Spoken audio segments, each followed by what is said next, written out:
The President of the Federal Republic of Nigeria, Bola Ahmed Tinubu, has emphasized the need for African countries to create a platform to pull together and exchange resources in order to strengthen the African economy. Speaking alongside the President of Gabon, Brice Oligui Nguema, at the 2026 African CEO Forum in Kigali, Rwanda, President Tinubu emphasized the need for continental alliances and regional collaboration between African countries and highlighted the importance of supporting local investors in utilizing indigenous resources in order to boost the country's economy.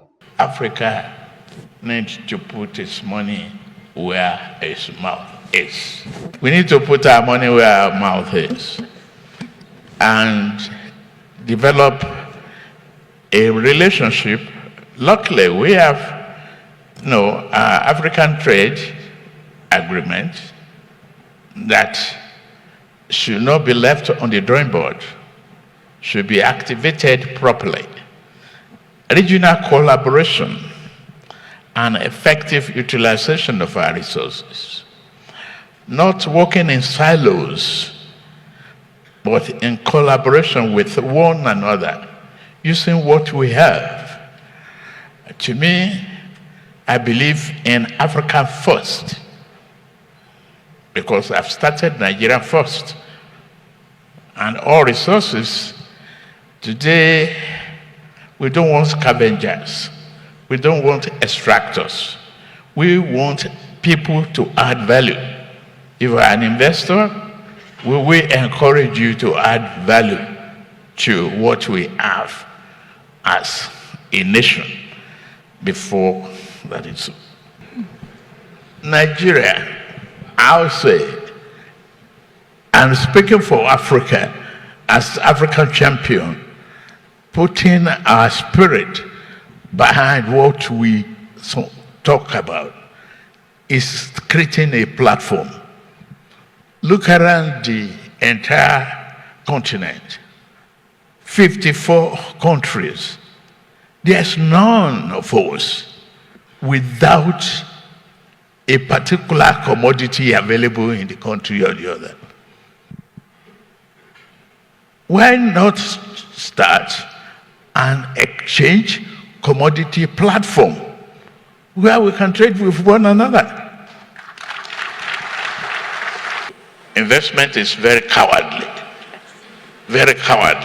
unless you are transparent, accountable, and forthright. And part of that element is Africa looking at itself, making sure that we can put these resources together and go out there and negotiate for ourselves. President Tinubu also identified agriculture as a viable means of economic growth, stressing the need for food sustainability and provision of proper infrastructural framework as key elements in attaining economic advancement. A nation like Nigeria, with over 900,000 kilometers of arable land, food sovereignty is crucially important for us. Now, the government, first of all, must identify critical areas of need for those farmers. Critical is infrastructure.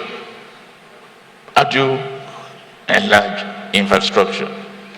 How do you promote agriculture? For example, Bank of Agriculture in Nigeria, scale. Then, gone were the days when agriculture is no longer sexy.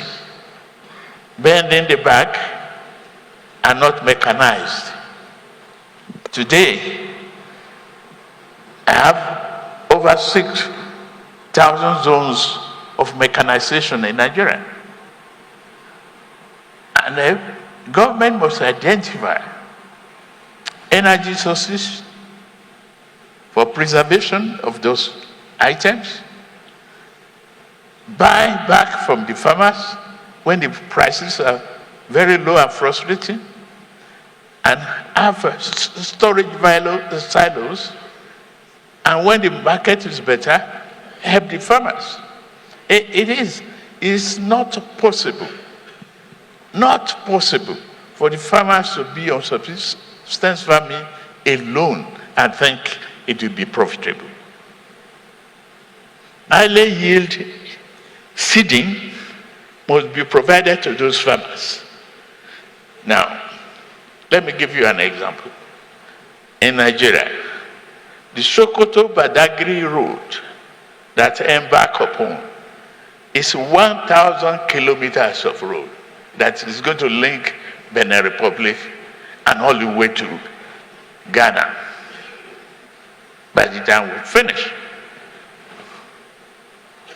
When I embark on the road, I call Boa, call Dangote, you have cement producers. I'm not going to import bitumen. I'm going to use the concrete road that will last about 500 years, if it is possible. Hold it up higher. And that's what I did. When you see this road today, they are all concrete. I didn't have to import bitumen. Olumide Abiodun Mudashiru, reporting for PFM Global News.